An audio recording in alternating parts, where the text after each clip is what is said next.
GRP Bhopal ने train यात्रियों को निशाना बनाने वाले एक शातिर चोर को गिरफ्तार किया है। आरोपी के कब्जे से करीब 7 लाख रुपए कीमत के सोने चांदी के आभूषण बरामद किए गए हैं। गिरफ्तार आरोपी प्रांजल दीक्षित बीटेक पास है और पूर्व में विदेश में नौकरी कर चुका है।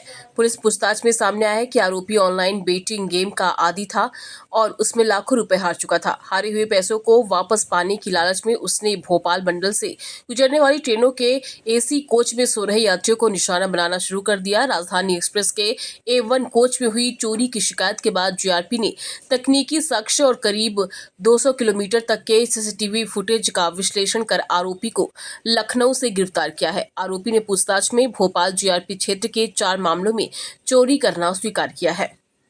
20 जनवरी को एक राजधानी एक्सप्रेस के अंदर जो है वो A1 कोच में चोरी हुई थी, जिसके लगभग 4.25 लाख के आसपास का मशरूका उसमें चोरी हुआ था, जिसकी इन्वेस्टिगेशन करते वक्त जो है वो पुलिस के द्वारा एक प्रांजल दीक्षित करके व्यक्ति है, लखनऊ का रहने वाला है, उसको गिरफ्तार किया गया है।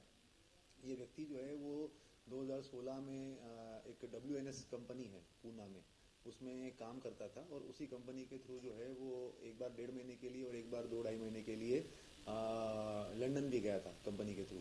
वहाँ से वापस आने के बाद में उसके द्वारा जब उसकी जॉब छूटी है और जॉब छूटने के बाद में फिर इसको एक गैम्बलिंग की लत लग गई। गैम्बलिंग की लत लगने के बाद में काफ़ी पैसा जो है वो कर्जा हो गया और उसी बीच में इसके द्वारा जो है वो इस तरीके की चोरी के घटनाक्रम को अंजाम देना शुरू कर दिया गया। गिरफ्तार करने के बाद में और जो पूछताछ में हम लोगों को और भी पता चला है कि ऐसे और भी मामले हैं जिसके अंदर इसके द्वारा जो है वो चोरी की गई थी। कुल मिला के 4 मामलों में इसमें बरामदगी की गई है। अभी तक लगभग 7-7.5 लाख का मशरूका जो है वो बरामद किया गया है और भी इससे कुछ पूछताछ की है। टेक्निकल डिटेल्स के साथ में मिलान करने के बाद में अगर और कुछ निकल के आता है तो कार्यवाही भी करेंगे। ये लखनऊ का रहने वाला है, इसने बीटेक वगैरह वहीं से किया हुआ है और उसके बाद में फिर पूना में WNS कंपनी के अंदर ही जॉब करता है। नहीं, वो क्योंकि हमारा भी इन्वेस्टिगेशन का पार्ट तो नहीं है, मगर अभी तक ये सब चीज़ें हम लोगों ने नहीं पता की है। अभी तो हमारा फोकस ये है कि जो इसका मूवमेंट है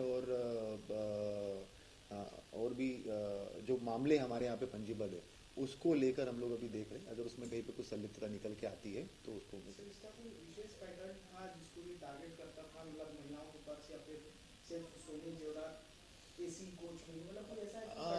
मेनली जो है वो एसी कोच को टारगेट किया हुआ है जो अब तक समझ में आया हुआ है और उसके अंदर वही लेडीज पर्स पर, हाँ लेडीज पर्स के साथ में मेनली जो अभी तक 3-4 मामले समझ में आए हैं तो उसके अंदर ये एसी कोचेस को ही टारगेट कर रहा है।